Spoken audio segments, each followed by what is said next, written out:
Today we'll talk about how can you add exchange code on your Goodnovel app. We're going to figure out this solution or know how you can do that on your app. So you just follow this ways, then it's going to work with you. All you have to do, you just go down here, click here on profile down here, just click on it. So then it's going to take you to this list. It's going to show for you like this here. Then you go down here, just click here on exchange, just click on it. Then it's going to show for you a list like this, and here can you add exchange code.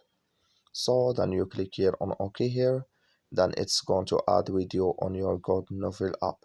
So that's all you have to do. I wish now you are get it. That's all. Just follow these ways, then it's going to work with you. Thank you for watching. Don't forget to support us by liking and subscribe. So thank you for your watching.